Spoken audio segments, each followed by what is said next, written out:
Hello viewers, मैं हूं सरताज sir और आप देख रहे हैं सरताज सर की क्लास। तो भैया आज हो गए हैं हमारी इंग्लिश की क्लास को पूरे 30 दिन। अब देखो पता भी नहीं चला, आधा रास्ता हमने पार कर लिया है। अब ऐसे ही 30 दिन और फिर हमारा 60 दिन का इंग्लिश स्पीकिंग का कोर्स पूरा हो जाएगा। ऐसे ही चिपके रहना जैसे पिछले 30 दिनों से मेरे साथ चिपके हुए हो तुम, तभी अंग्रेजी सीख पाओगे। अब फिलहाल आज के दिन मैं आपको सिखाऊंगा थैंक यू बोलने के 5 तरीके, सॉरी बोलने के 5 तरीके, पोस्ट करने के 5 तरीके और 5 कॉन्वर्सेशन टैग्स जो आपकी इंग्लिश को जहरीला बना देंगे।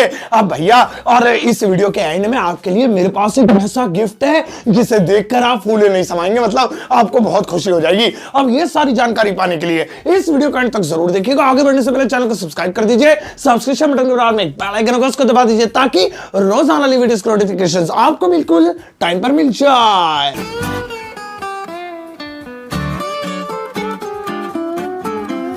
तो चलेगा, शुरुआत करते हैं इस वीडियो की और आज 30वें दिन सीखते हैं इंग्लिश के बारे में कमाल कमाल की चीजें। लेकिन भैया जैसा कि मैंने अभी बताया था आपको कि इस वीडियो के एंड में आपके बेहतरीन सा गिफ्ट है। अब ये नहीं कि एंड में ही भाग लो, पहले तुम इस वीडियो को पूरा देखते हुए चलो तभी गिफ्ट समझ में आएगा, वरना तो नहीं आएगा।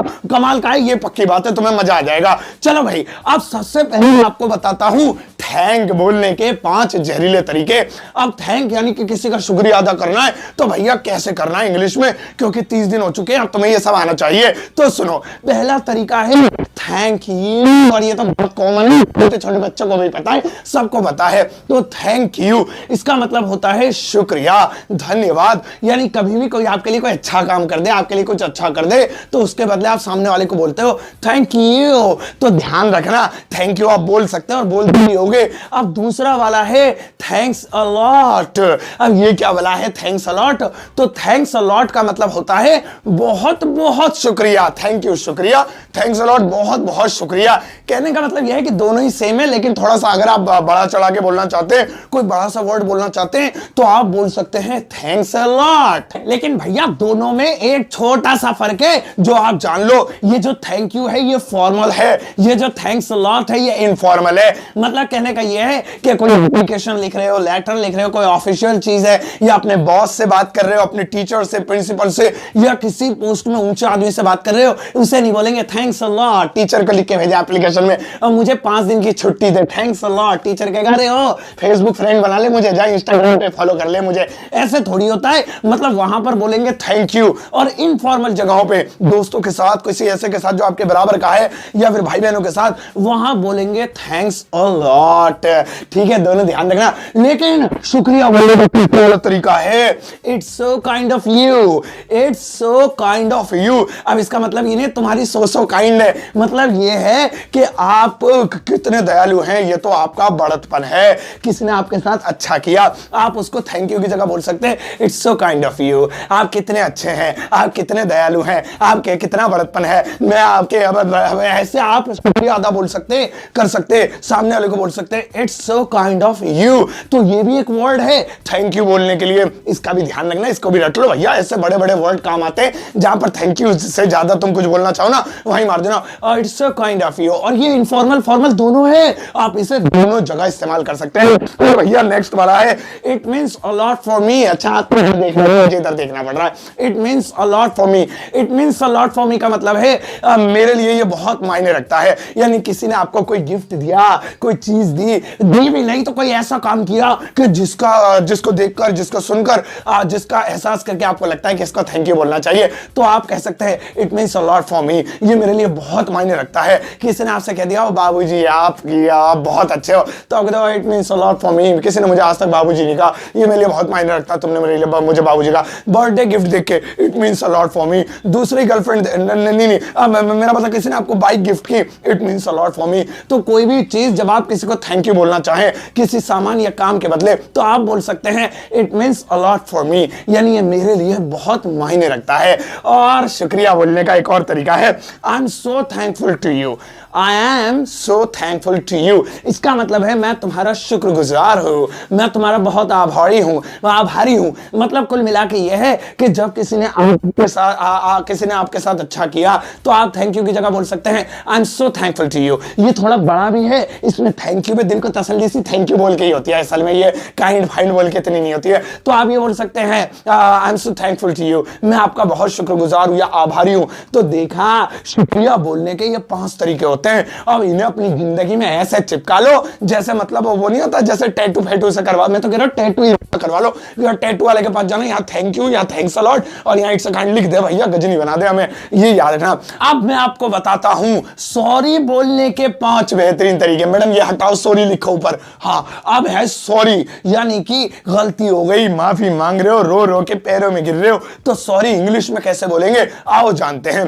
पहला है आई एम सॉरी। और ये तो इतना कम बोले कसम से, गली के इतनी से लड़कियां गली में आई एम सॉरी बोलती हुई निकलती है। पता नहीं स्पेलिंग पूछ लेना, सॉरी की स्पेलिंग क्या होती है? और ZKPF यही होती है सॉरी के, वही रैप्ट पे जड़ दो। अरे मतलब कहने का यह है कि आई एम सॉरी ये बहुत कॉमन वर्ड है और बहुत ज्यादा प्रचलित हो गया है। अब इसका मतलब मैं आपको धीरे से आराम समझाता हूं।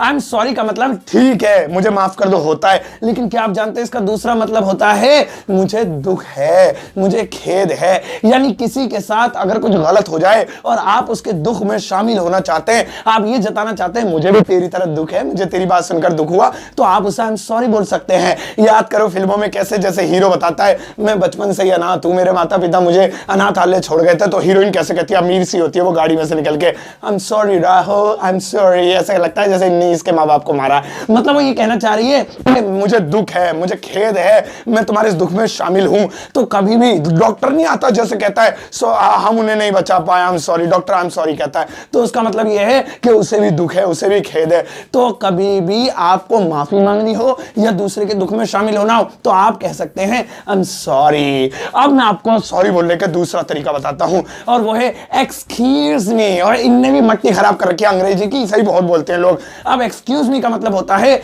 माफी चाहता हूं या चाहती हूं या क्षमा चाहता हूं, लेकिन ये छोटी छोटी गलतियों के लिए बोला जाता है। यानी ये नहीं तुमने बहुत बड़ी गलती कर दी, किसी का खोपड़ा फाड़ दिया, एक्सक्यूज मी बोल वहीं रैप्ट ही बजा देगा वो। ये होता है छोटी गलतियों के लिए। अब छोटी छोटी गलतियां क्या होती है, जैसे किसी को हल्का सा परेशान कर देना, वो बैठा बेचारा अच्छा खासा बात कर रहा है और तुम उसे जाके भैया जरा यहाँ से वहां बैठ जाइए, हम यहाँ टिकाएंगे, तो आप बोलेंगे एक्सक्यूज मी, वहां बैठ जाना। कोई खड़ा हुआ है, तुम्हें निकलना है, उससे परेशानी दे रहे हो, भैया हटियो जरा, तो परेशानी देने के लिए आप उसे माफी मांग रहे हैं, एक्सक्यूज मी हटना जरा, निकलना है मुझे, तो ये होता है भैया एक्सक्यूज मी। अब इसी का एक और भाई है और वो है पार्डन मी। Pardon me. अब भाई ये जो पार्डन मी है, ये पार्डन मी एक्सक्यूज मी की तरह ही काम करता है। इसका मतलब भी है माफी चाहता हूं या क्षमा चाहता हूं, लेकिन ये भी छोटी छोटी गलतियों के लिए है और खास तौर पे इसका इस्तेमाल जब होता है जब बातचीत करते हैं। जैसे मैंने आपको कुछ कहा, मैंने कहा कल होमवर्क करके लाना और आपको समझ में नहीं आया या सुनाई नहीं दिया या आपका ध्यान नहीं था, तो आप कहेंगे पार्डन मी सर, यानी कि मैं माफी चाहता हूं सर, मेरा ध्यान सोना मोना में था, मोबाइल में, जरा आप बताएंगे दोबारा क्या कहा आपने। तो आप एक्सक्यूज मी भी बोल सकते हैं, पार्डन मी भी बोल सकते हैं। छोटी छोटी गलतियों के लिए एक्सक्यूज मी, पार्डन मी, दोनों में से कोई सा भी बोल सकते हैं, दोनों ही बेहतरीन है, याद रहेगा एक्सक्यूज मी और पार्डन मी। लेकिन भैया नेक्स्ट है आई अपोलोजाइज। आई अपोलोजाइज इसका मतलब होता है मैं माफी मांगता हूं।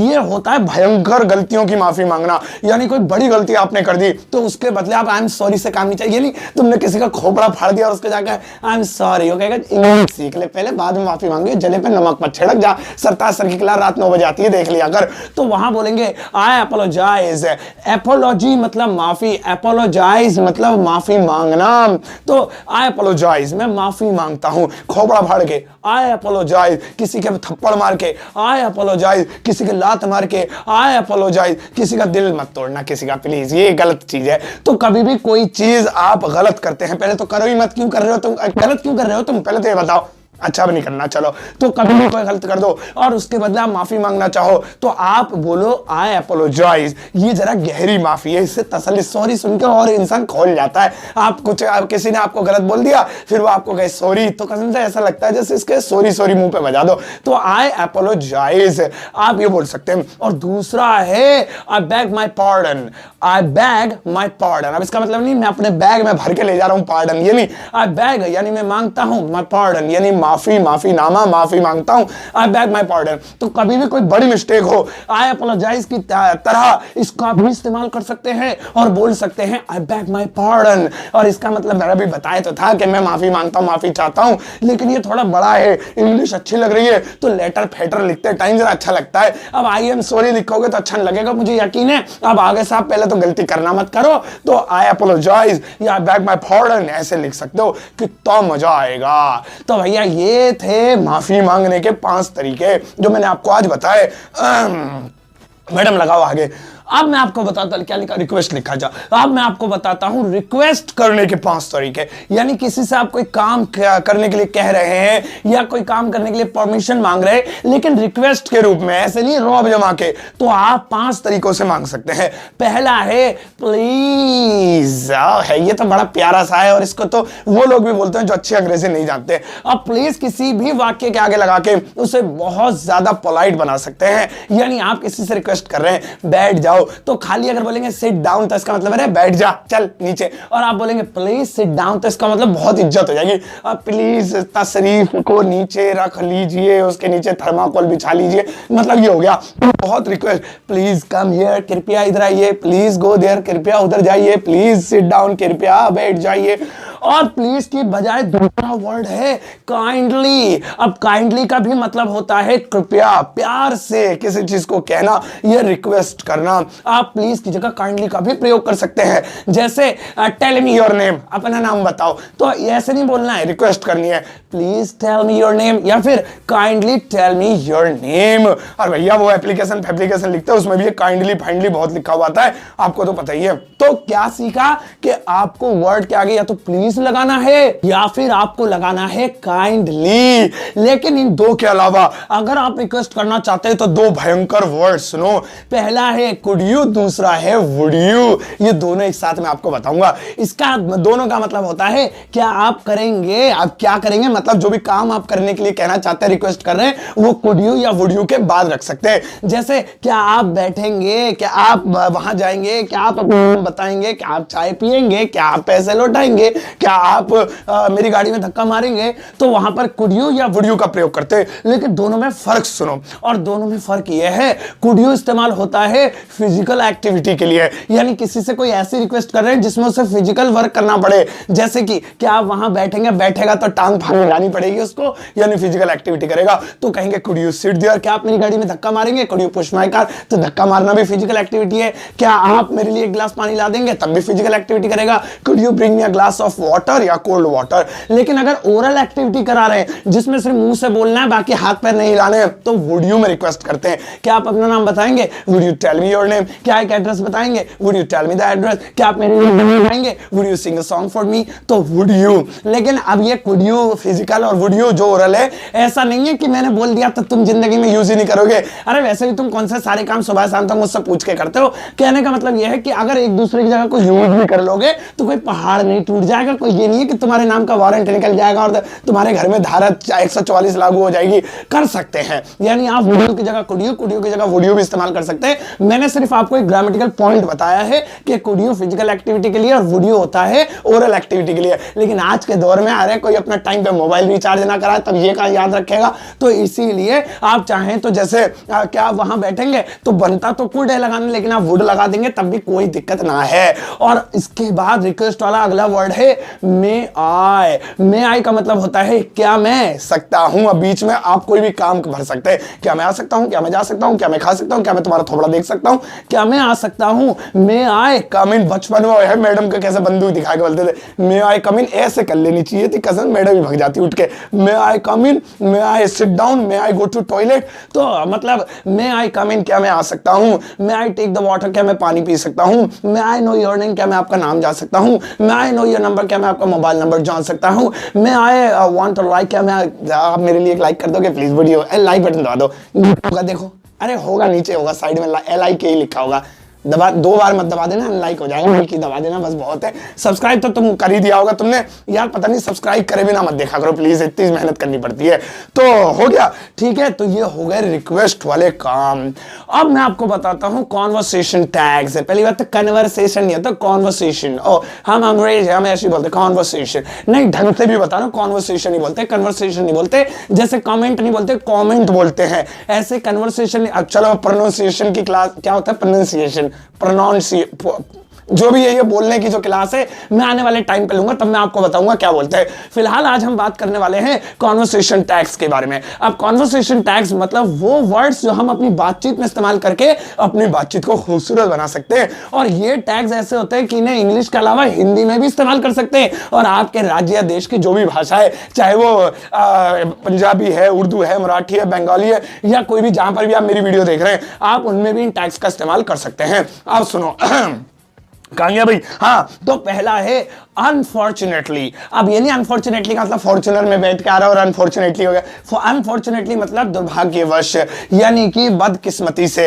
यानी कोई ऐसा काम जो गलत हो गया और आप अपने दोस्त, अपने यार को, अपने साथियों को, अपने घर वालों को या किसी को बता रहे हैं, तो आप इस वर्ड के साथ शुरुआत करें। अरे यार कल मैं नहीं आ पाया, बारिश हो रही थी, मैं नहीं आ पाया, आई कुड नॉट कम की जगह बोलेंगे unfortunately I could not come. और आप हिंदी में भी बोल सकते हैं, अरे अनफॉर्चुनेटली मैं नहीं आ पाया, और सामने वाला ये नहीं देखेगा मैं नहीं आ पाया हिंदी बोल रहा है, वो अनफॉर्चुनेटली बोल रहा है, इससे बच के रहो भैया, इंग्लिश बहुत अच्छी है इसकी, ऐसे भरम बढ़ जाता है। तो अनफॉर्चुनेटली यार मेरा रिचार्ज खत्म हो गया, अनफॉर्चुनेटली यार मेरे साथ ये हो गया, इंग्लिश हिंदी दोनों में अनफॉर्चुनेटली लगाकर बोलो, मजा आ जाएगा। तो कोई भी काम गलत हो गया, बुरा हो गया, उसके साथ हमें बोलना है अनफॉर्चुनेटली। अनफॉर्चुनेटली मतलब दुर्भाग्यवश, बदकिस्मती से, और किस्मत से, अच्छाई से, भाग्य से, फॉर्चुनेटली अन हटा दो। चलो ठीक है, तो समझ गए होंगे। दूसरा है एक्चुअली, और इसका तो कसम से इतना घिस रखा है, अंग्रेज भी कहते हैं कि हमारा नहीं है, इंडिया वाला तुम ही रख ले, एक्चुअली तुम्हारा ही है, वो तो बोलते भी नहीं अभी से। एक्चुअली का मतलब होता है असल में, यानी कभी भी कोई नई बात आप शुरू करें, कोई आइडिया दे, कोई चीज आप बताएं, तो उसकी शुरुआत एक्चुअली से करते हैं। जैसे आपने किसी ने कहा कि कल पार्टी में आना है, पैसे देने तुझे, तो अरे यार असल में मैं नहीं आ पाऊंगा, आई कैन नॉट कम की जगह बोलेंगे actually I can not come, actually मैं कल नहीं आ सकता हूं, एक्चुअली मेरे पापा अमेरिका जा रहे हैं, मैं भी उनके साथ साथ जो है अब दिल्ली के कहीं जा रहा हूं, तो एक्चुअली बोलते हैं, यानी असल में, एक्चुअली मैं कल नहीं आ पाया, एक्चुअली मैं तुम्हें पसंद करता हूं, एक्चुअली मैंने ये वीडियो देखी है, एक्चुअली मैं तुम्हें उसके बारे में बताना चाहता हूं। तो एक्चुअली का वर्ड जो वर्ड है हिंदी और इंग्लिश दोनों में आप इस्तेमाल करें। और भैया नेक्स्ट वाले देखो और नेक्स्ट वाला है परहैप्स। अब ये जो परहैप्स है, इसका हिंदी में मतलब होता है शायद। कभी भी आपको इंग्लिश या हिंदी या किसी भी भाषा में ये वर्ड बोलना है शायद, तो आप परहैप्स का इस्तेमाल कर सकते हैं। जैसे शायद मैं कल नहीं आऊंगा, तो इंग्लिश में ऐसे बोलेंगे perhaps I will not come tomorrow, perhaps I will not come tomorrow. लेकिन आप हिंदी में बोल सकते हैं परहैप्स कल मैं नहीं आऊंगा। परहैप्स सलमान खान की नई फिल्म आ रही है, परहैप्स यार बिग बॉस फिक्स है, कसम से मुझे लगता है फिक्स्ड है वो। तो परहैप्स मतलब शायद।